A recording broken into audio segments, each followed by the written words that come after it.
Baik, saya absen dulu sebentar ya. Dian. Ada, Bu. Esya. Terakhir. Siva. Hadir, Bu. Nah, baik, untuk pembelajaran hari ini saya mulai saja. Apakah kalian semua sudah siap? Siap. Apa tema yang akan kita pelajari pada hari ini? Dampak interaksi antara ruang di benua Asia. Ya, betul. Karena kemarin saya telah memberi kalian tugas, jadi bagaimana tugasnya? Apakah sudah diselesaikan? Sudah, Bu. Baik, untuk lebih memfokuskan kalian lagi kepada pembelajaran hari ini, saya ingin kalian melihat presentasi yang akan saya tampilkan.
Dan tujuan pembelajaran.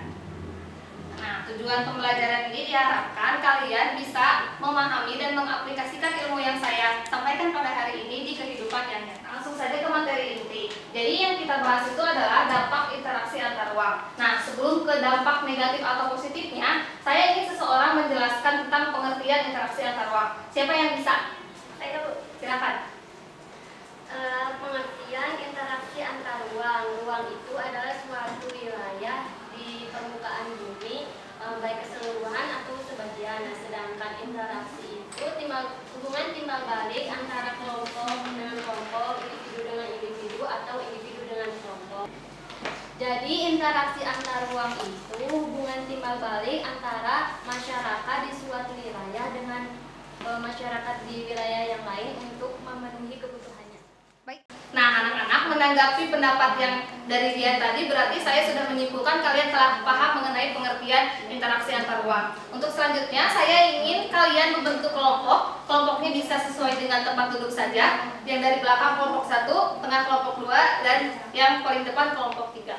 Nah, sekarang saya akan menampilkan ini dua gambar ya. Ini yang pertama dan ini yang kedua.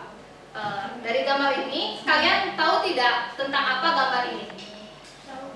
Silakan Aisyah, tentang apa? Bahwa gambar tersebut itu adalah dampak dari adanya interaksi antar ruang di benua Asia. Ya, betul. Nah, karena tadi Aisyah telah berbicara mengenai dampak negatif dan dampak positifnya, sebelum ke sana saya ingin menjelaskan terlebih dahulu ada beberapa syarat dan faktor penyebab terjadinya interaksi antar ruang. Syarat-syaratnya ada 3. Yang pertama itu manusia, ruang, dan waktu. Terus faktor yang menyebabkannya adalah yang pertama adanya perbedaan-perbedaan yang dimiliki oleh setiap wilayah. Nah, faktor yang paling penting adalah faktor perkembangan ilmu pengetahuan dan teknologi. Kenapa? Karena ilmu pengetahuan dan teknologi itu menghapuskan batas-batas yang ada di setiap negara. Jadi, otomatis merubah seluruh kehidupan yang ada di dunia, atau lebih spesifiknya lagi di benua Asia. Lalu, kemudahan-kemudahan yang kalian rasakan pada saat ini seperti dalam berkomunikasi dengan orang yang jauh, terus transportasi cuma hanya beberapa menit, alat-alat kesehatan, bahkan dunia pendidikan pun merupakan korelasi dari ilmu pengetahuan dan teknologi. Apa kalian paham? Paham, Bu. Nah, jika kalian telah memahami aspek yang tadi saya jelaskan, maka maka tugas kalian sesuai dengan pembagian kelompok tadi. Kelompok 1 akan membahas dari segi sosiologi dan antropologi, kelompok 2 di geografi dan ekonomi, kelompok 3 di politik dan psikologi. Silahkan dikerjakan, saya beri kalian waktu beberapa menit.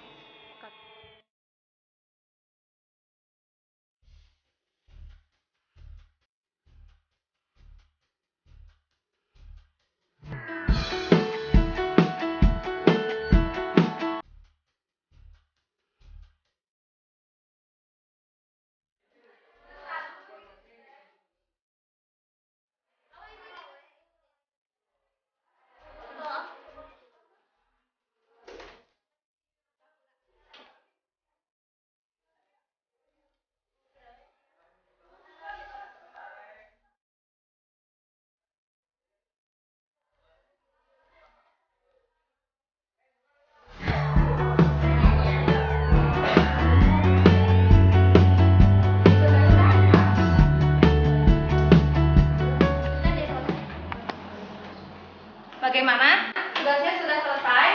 Sudah, Bu. Ya udah kalau kayak gitu, saya ingin kelompok 1 mempresentasikan hasil diskusinya di depan. Selanjutnya dilanjut kelompok 2 dan kelompok 3. Baik teman-teman, di sini saya akan menyampaikan hasil diskusi saya dengan teman-teman kelompok saya tadi.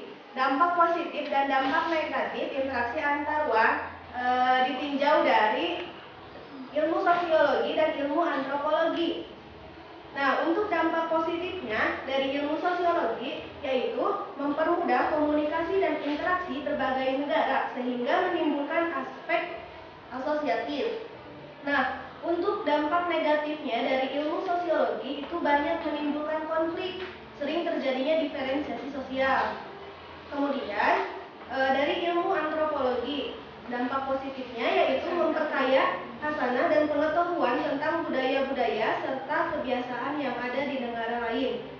Dan dampak negatifnya yaitu jika tidak dilandasi kecintaan terhadap budaya sendiri serta memfilter kebudayaan baru yang datang, maka tidak dapat menutup kemungkinan akan terbawa oleh arus budaya baru. Sekian dari hasil presentasi kelompok saya. Terima kasih. Saya dari kelompok 2. Saya dari kelompok 2 akan mempresentasikan hasil diskusi dari kelompok kami, yaitu dampak positif dari ilmu geografi. Yang pertama yaitu dampak positif geografi, yaitu pemanfaatan sumber daya alam lebih termaksimalisasi. Ketidakmampuan negara dalam memenuhi kebutuhan sumber daya alamnya akan terpenuhi melalui kerjasama dengan negara lain. Selanjutnya, dampak negatifnya yaitu adanya perpindahan penduduk yang tidak terkendali. Dengan berbagai alasan, seorang individu bisa berpindah ke suatu negara baik itu permanen atau tidak. Sumber daya alam dikuasai oleh pihak asing.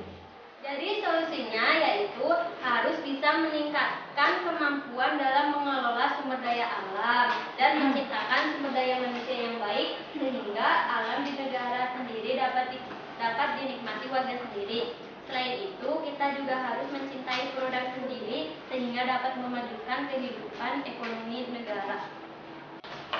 Ya, satu aja weh. Hasil diskusi saya dengan teman-teman yaitu dampak positif dalam bidang politik dari adanya interaksi antar ruang.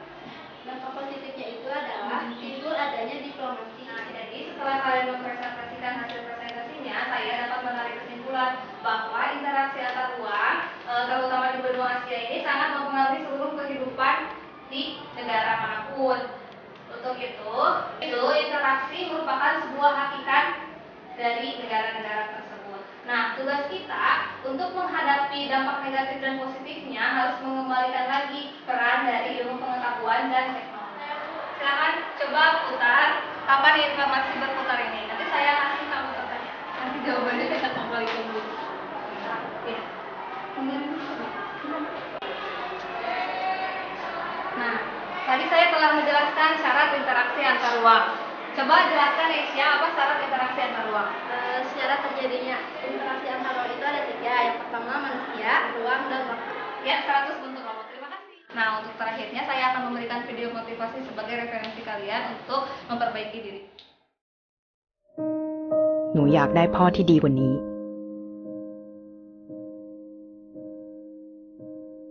พ่อที่ไม่เป็นใบ้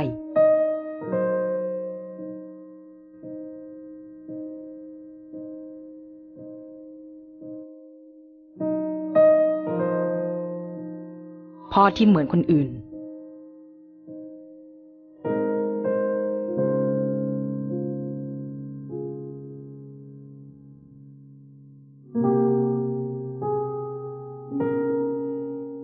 พ่อที่ได้ยินในสิ่งที่หนูอยากบอก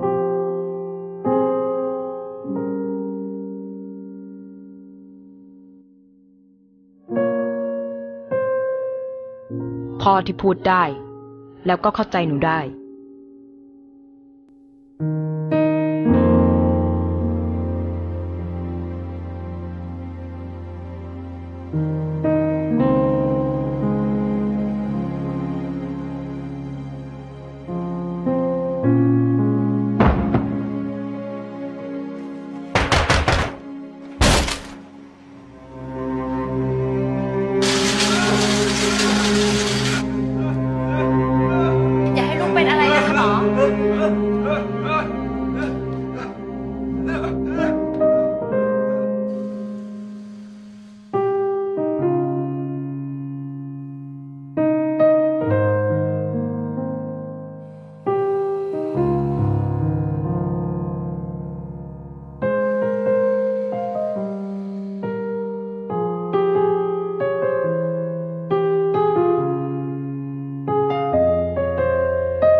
บางทีอาจจะไม่มีพ่อที่ดีที่สุด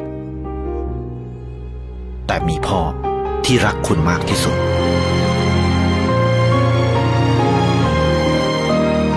ดูแลคนที่ดูแลคุณไทยประกันชีวิต